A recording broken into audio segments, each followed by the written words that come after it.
In January of 1977, a blizzard claimed the lives of over 100 people across Ohio, Indiana, and Pennsylvania. People did not survive the night in their own living rooms, sitting in front of electric heaters. That had no power. But in Holmes County, where the Amish settlements are thickest, not one person died. Not one. A reporter from the Akron Beacon Journal drove out there 4 days into the blackout. He walked into a farmhouse owned by a man named Eli Yoder. The kitchen thermometer read 68 degrees. Outside it was negative 22. That is a 90-degree difference. No furnace, no electricity, not a single dollar paid to a utility company. Eli Yoder offered him coffee and asked very politely what all the fuss was about. That thumbnail you just clicked, the farmhouse, the thermometer, the snow on the windows, every part of it is real. The house is real, the technique is real, and by the end of this video, you will know the 1972 extension report that explains it. How does that house stay warm with no furnace, no thermostat, no grid, while you pay $400 a month and your utility raises the rate again next quarter? And here is the question your local utility office does not want you to ask. How? The answer is not magic. The answer is a home design so old, so deliberate, and so quietly effective that builders forgot it on purpose. The Amish never forgot. They have been building this same house in Lancaster County, Pennsylvania, and Holmes County, Ohio, since the early 1700s. And almost every element of it has been abandoned by modern American builders, one decade at a time. The first time I walked into one of these homes near Millersburg, Ohio, I spent the better part of 20 minutes looking for the thermostat before I realized there wasn't one. That was the moment I understood I had been lied to my entire adult life. And by the end of this video, you are going to understand exactly what they did, why it works, and the one specific technique buried in a 1972 extension report that you can apply to your existing house this weekend, even if it was built in 1968 and leaks heat like a sieve. Let me start where every Amish home starts, the basement. Because that is where the secret begins, and that is where almost every modern American home gets it catastrophically wrong. When you walk down the steps into an Amish basement in Holmes County in the dead of winter, the first thing you notice is that it is warm. Not cool, not cold, warm. There's usually a coal stove or a wood stove sitting right in the middle of that basement, burning slow and steady, and the heat from that stove is doing something that modern heating systems do not do. It is rising naturally through vents cut into the floor, drifting up through the bones of the house, and warming every room above it without a single fan, blower, or duct. This is called gravity heat. It was the dominant form of home heating in rural America until about 1940. Then the gas furnace industry arrived, and gravity heat was branded as old-fashioned, inefficient, and unworthy of a modern home. Builders stopped designing for it. Code books stopped accommodating it. And by 1960, almost no new American house was built to use it. But here is what nobody told you. Gravity heat is not inefficient. It is the most efficient heat distribution system ever invented because it uses the laws of physics instead of fighting them. Hot air rises, cold air falls. An Amish home is designed around that one simple truth.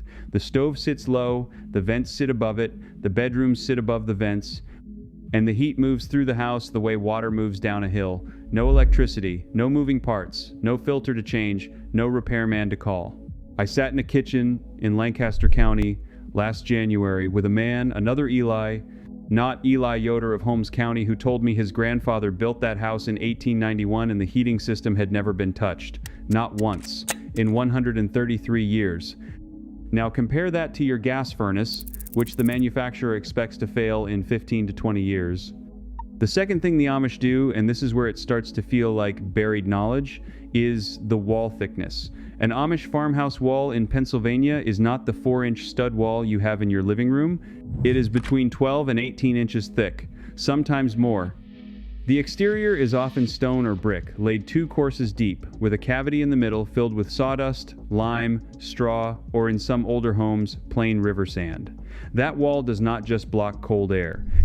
It stores heat during the day and releases it slowly all night long. Builders call this thermal mass. The Amish just call it building the house right. The United States Department of Agriculture published a bulletin in 1943 on rural farmhouse construction that specifically recommended walls of at least 10 inches for any home north of the 38th parallel. That bulletin was quietly retired in 1961. By 1978, the standard American stud wall had shrunk to 3.5 inches of insulation between two pieces of half-inch drywall. You are heating a paper bag. The Amish are heating a stone vault. There is no contest. But thick walls and gravity heat are only the foundation. There is something else going on inside these homes that nobody talks about, and once you see it, you cannot unsee it. It is the windows. And specifically, it is what surrounds the windows. Walk up to the front of an Amish farmhouse in Holmes County and look at the windows from the outside. They are deep set, 3, 4, sometimes 5 inches recessed into the wall. Above each window, there is a small wooden overhang, what carpenters used to call a hood. Below each window, the sill juts out and slopes down. None of this is decoration. Every inch of it is doing a job.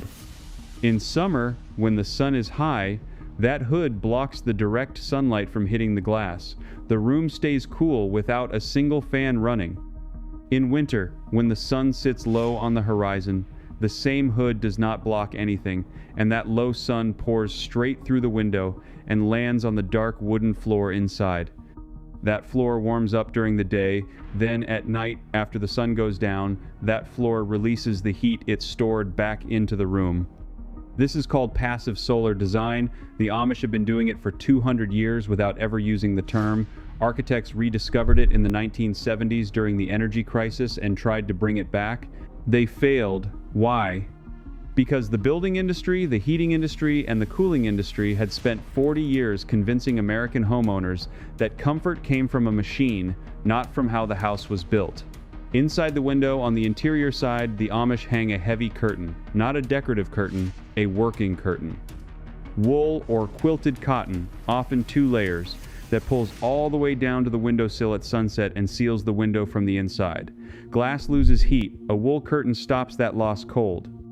A study from Penn State Extension in 1974 measured that a heavy interior curtain reduced heat loss through a single-pane window by 41%. 41% from a piece of fabric that costs less than $30 to make at home. And here is what nobody tells you. That curtain works just as well on a modern double-pane window, maybe even better. Because modern windows still leak heat at the edges, and a heavy interior curtain seals the entire opening frame and all. Now, the part of the Amish home that genuinely shocked me the first time I learned about it is the ceiling. American homes since about 1950 have built ceilings high. 8 feet was standard, then 9, then 10. Vaulted ceilings became a status symbol. The bigger the volume of the room, the more impressive the home. That is what the magazines told us. The Amish go the opposite direction. Their ceilings sit low, 7 feet, sometimes 6 feet 10 inches, and they do that on purpose because every additional cubic foot of air in a room is a cubic foot of air that has to be heated. A low ceiling cuts your heating load by close to 20% compared to a 9-foot ceiling, just from the simple reduction in air volume. A man named Daniel Borntreger in Jackson County, Wisconsin, built his entire 2-story farmhouse with 7-foot ceilings throughout, and the local building inspector cited him for it in 2003 because the modern code required 8 feet minimum. Read that again? He was fined for building a more efficient house. The lawsuit against Borntreger was one of 18 legal actions filed against Amish builders in New York and Wisconsin courts during that same period.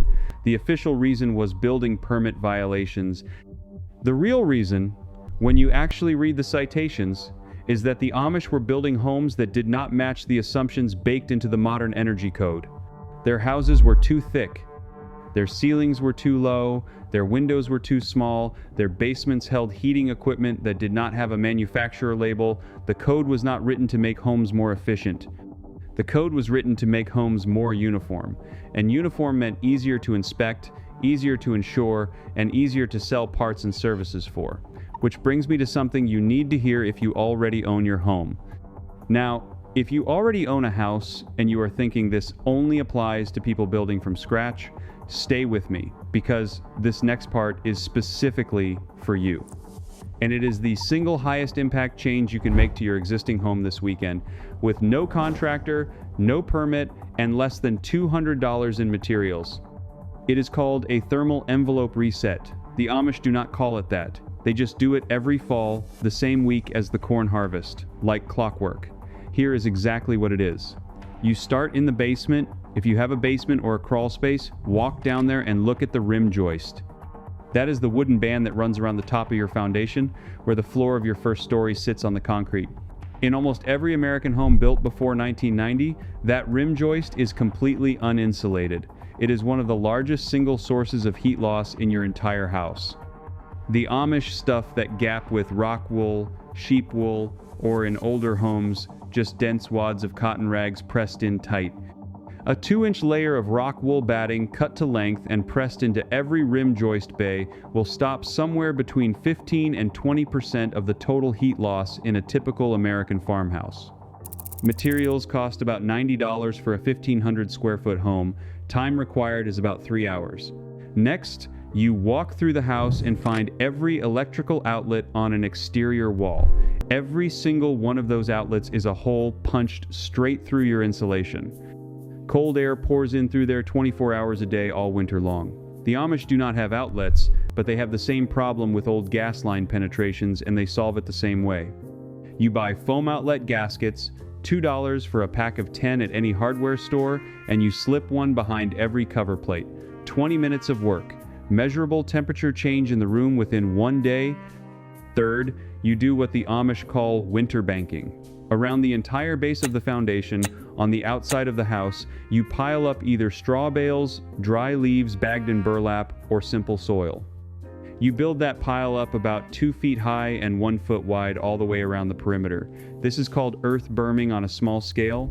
It cuts the wind off the foundation, stops the cold from migrating through the concrete, and warms your floors by between 3 and 7 degrees in the deepest part of winter. In the spring, you pull it back and use it for the garden. The Amish have been doing this since the 1700s. It costs nothing if you have leaves on your property. Fourth, and this is the one that surprises people, you close off rooms you are not using. Not just shut the door. Actually seal the door with a rolled towel along the bottom and a heavy curtain hung over the door frame on the warm side. The Amish heat the kitchen and the main living room only. Bedrooms warm up at night from rising heat through floor vents, and during the day they sit cold and unused. A modern American home tries to heat every cubic foot to the same temperature 24 hours a day, whether you are in the room or not. That is insane, and it is exactly what the heating industry wants, because every degree you heat costs them nothing and earns the gas company more money. Do those 4 things this Saturday and you will cut your heating bill by between 30 and 45% before next January. I have watched it happen with my own eyes in 3 different houses, including my own. But the Amish do one more thing in their homes that I have never seen written about in any modern guide, in any magazine, in any extension bulletin until I went looking through old archives. And this is the technique that, once you understand it, will change how you think about your house forever. It involves the oil lamp, the same lamp that was glowing in the corner of Eli Yoder's farmhouse kitchen the night that reporter walked in. For most of my life, I assumed an Amish oil lamp was just a light source. Something they used because they did not have electricity.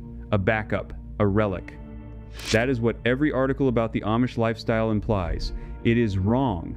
In a properly designed Amish home, an oil lamp is a heat source. A small one, but a deliberate one.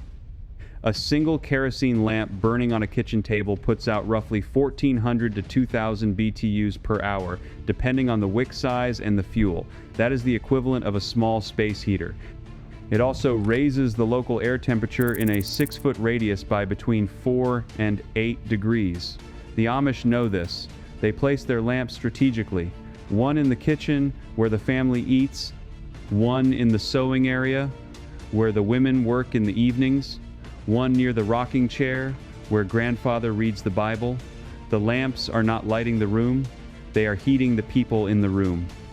This is called zone heating, and it is the single most efficient form of human comfort ever devised. You do not heat the house, you heat the body. The Amish have done this for 2 centuries. The Japanese do it with the kotatsu, a low table with a heat source underneath. The Persians did it with the korsi. The Europeans did it with the warming pan. Every traditional culture in the cold parts of the world figured this out. American suburbia forgot it inside of 1 generation.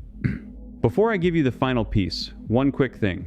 Everything I have been digging out of these old archives and these farmhouse kitchens, the gravity heat in the basement, the thick walls, the recessed windows, the 7-foot ceilings, the oil lamps as zone heat, and all the other pieces I have pulled out of Lancaster County and Holmes County over the years, I have put it all in one place, room by room, season by season, in the order the families actually use it. It is called the Amish Home System. Link is in the description.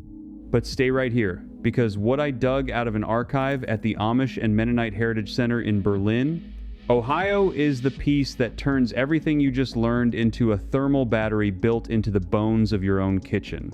But here is the secret finale. The piece of this that I dug out of an archive at the Amish and Mennonite Heritage Center in Berlin, Ohio, that I have never seen published anywhere else. In a document dated November 9th, 1896, written by a Lancaster County builder named Jonas Stoltzfus for his nephew who was building his first home in Mifflin County, there is a specific instruction about the kitchen layout. It reads, and I am paraphrasing from my notes because the original is in Old Pennsylvania Dutch script, that the cook stove must be placed against the north interior wall, not the exterior wall, with at least 2 feet of clearance on all sides, and that the wall behind it should be lined with brick laid 1 course thick from floor to ceiling. That brick wall behind the stove is the secret. Almost every modern guide to wood stove installation tells you to put the stove against an exterior wall because the chimney is shorter and easier to install. The Amish do the opposite. They put it against an interior wall and line it with brick. Why?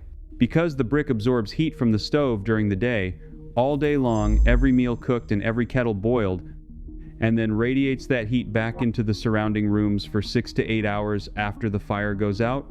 That brick wall is a thermal battery, a free, silent, no moving parts thermal battery built into the bones of the house. By midnight, when the family is asleep and the stove fire is just embers, that brick wall is still putting out heat. The bedrooms upstairs, sitting directly above and beside that brick chimney, stay warm until dawn. You can replicate this in your existing home this weekend. You do not need to tear down a wall. You just need to find the wall behind your existing wood stove, fireplace, or even your gas range, and you mount what is called a brick veneer panel against it. Real brick, 3/8 of an inch thick, sold at any masonry supplier for about $3 a square foot. You can cover a 6 by 8 foot section for under $150.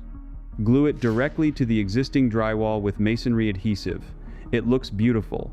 It functions as a thermal battery, and it captures and stores heat that is otherwise lost up the chimney or out the kitchen vent. I did this in my own kitchen in October. I measured the wall temperature with an infrared thermometer at 6 in the morning, 8 hours after the last burner had been turned off. The brick wall was still reading 68 degrees. The ungunned drywall on the opposite side of the room was reading 54. That is 14 degrees of free heat, captured and released by a piece of clay that has not changed in 5,000 years. Jonas Stoltzfus knew this in 1896. His nephew built that house. That house still stands today, occupied by the 4th generation of the same family, heated by the same brick wall, in a county where the average modern home spends $3,400 a year on heating fuel. You just got handed 200 years of buried knowledge in 15 minutes. You did not lose your ability to keep your family warm. Someone took it from you slowly, one regulation and one industry advertisement at a time, and they convinced you that comfort comes from a monthly bill instead of from how your house is built. The Amish never bought that lie. They kept the knowledge alive in plain sight. In farmhouses you have driven past 1,000 times and never looked at twice. Now you have it back. What you do with it is up to you. Remember Eli Yoder, sitting in his kitchen at 68 degrees while it was -22 outside, asking the reporter what all the fuss was about? The grid we depend on today is older and more fragile than it was in 1977. The average American power line is 47 years old. The transformers that stepped the voltage down to your house were built, in many cases, during the Carter administration. The Department of Energy has warned in reports going back to 2012 that a single coordinated attack or a major solar event could take down the Eastern interconnection for weeks or even months. And when that day comes, and I do believe it is a question of when and not if, the people who will be warm are the people who built warmth into the bones of their homes. The Amish will be fine. They have always been fine. The question is whether you will be. If you are the kind of person who believes that real knowledge has been quietly pushed aside to protect someone else's profit margin, you already know what to do next. You start with one thing. You walk down to your basement this Saturday and you look at that rim joist and you decide that this is the year your house starts working for you instead of working for the gas company. I want to hear from you in the comments. Specifically, I want to know which of these techniques surprised you the most. Was it the brick wall behind the stove? Was it the oil lamp as zone heat? Was it the 7-foot ceilings that got a man fined in Wisconsin? Type it below. I read every comment and I respond to as many as I can because this channel is not a one-way broadcast. It is a conversation between people who are tired of being told that the only way to live is to keep paying. If you found something in this video that you did not know before, subscribe to this channel, not because it helps me, because every person who subscribes is one more person joining a quiet movement of Americans who are recovering knowledge that was supposed to be erased. The Amish kept it alive for 200 years in their own communities. I am bringing it back out into the open for the rest of us. The next video I am working on goes even deeper. It is about a 6-foot deep tunnel that runs under every traditional Amish farmhouse in Holmes County, Ohio, that keeps the entire structure at a steady 55 degrees year-round, summer and winter, with no electricity, no fuel, and no maintenance. It costs about $300 in materials to build, and the cooling industry has spent 40 years making sure you never heard about it. That video drops next week. If you are subscribed, you will see it the moment it goes live. Until then, remember this: the Amish are not behind the times. They are ahead of them. They figured out 200 years ago what the rest of us are only starting to remember now. Comfort is not something you buy from a utility company on a monthly plan. Comfort is something you build into your home once with your own hands, using materials your grandfather would recognize. And once you build it, nobody can take it away from you, nobody can shut it off, nobody can raise the rate. That is the freedom they took from you, and that is the freedom you are about to take back, one brick wall, one rim joist, one oil lamp at a time. I will see you in the next one.